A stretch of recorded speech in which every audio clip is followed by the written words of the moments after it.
I came home from work about 7 o'clock at night in January, and my neighbours were standing on the pavement outside and said, "Don't go in, there's been a burglary and they may still be in there, we phoned the police." I came and looked, and they had crowbarred this window right up. It wasn't broken, but it was crowbarred up. They must have had a quick look around the room. Most of the room wasn't touched. And then they came straight up, I think, to the master bedroom. They obviously did a quick look of this room, and I had some boxes with my jewellery on the dressing table. My first thought was my mum's engagement ring. The second was my granddad's watch chain, which I wore an awful lot. And then I began to think of all the other things, none of which were things I had bought. It was all stuff that had been given me for special reasons, so huge sentimental value. And that couldn't be replaced by any amount of money.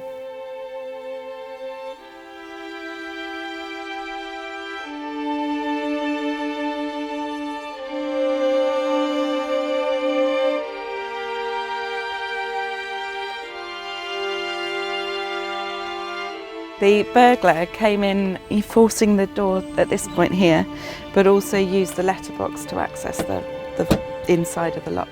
We think they came in using a gadget going through the letterbox that then clips onto the inside of the door handle and pulls it down. When I came in, I probably got to about this point and saw my bedroom door open, so I knew instantly that someone had been into my property, because I always close the doors when I leave. I think my bedroom was definitely the place of most destruction. I had at the time a sort of low dressing table, and all the drawers were tipped out and they were all over the floor. Every door for my wardrobe was open, and the bed was piled high with clothes, jackets, handbags, wallets.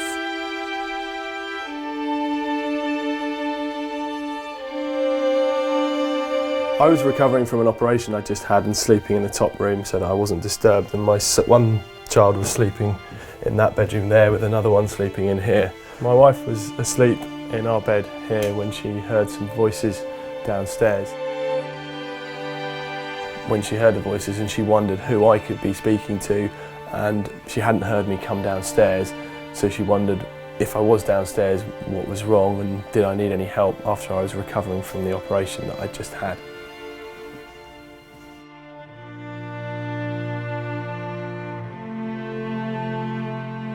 She realised that the voices started to get louder and become more apparent, and she stood at the top of the stairs and looked down into the living room, where she saw some guy going through her bag on the chair just inside the door.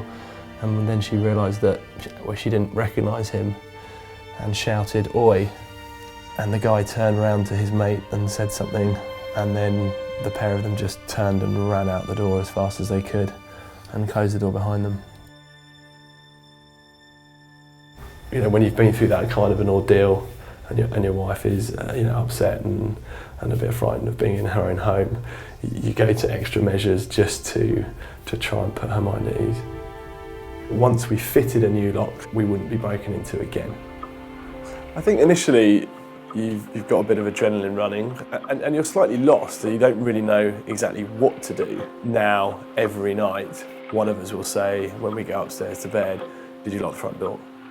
That's just become a matter of course, which it wasn't something we ever said before. It's there, you know, and you can't really, I don't think we'll ever get away from that, to be honest.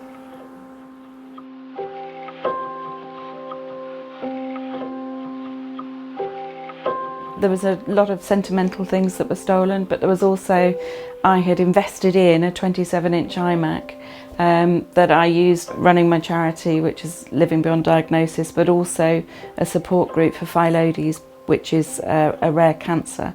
So I was supporting people on a daily basis, on 24 hours a day, around the world that were diagnosed with phyllodes. And I felt terrifically guilty at not being able to do what I'd offered to do, which was to provide the support for them, yeah. The impact, I suppose, going forward is that I'd lost a lot of the funding I had. So the charity and the events didn't happen. Then I had sort of sleeping problems, so I ended up with sleeping pills. Subsequent to that, I've been diagnosed with an autoimmune disease, which can be brought on by stress, and that's now incurable. So we'll deal with that as it happens.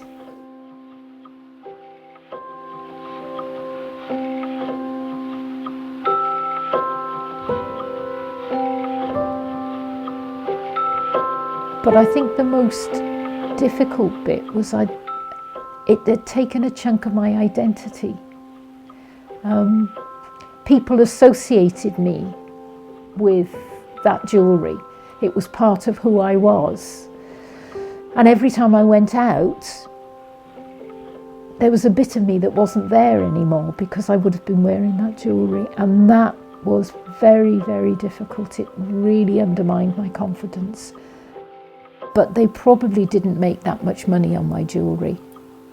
And the impact they've had on me and the way I manage my life has been profound.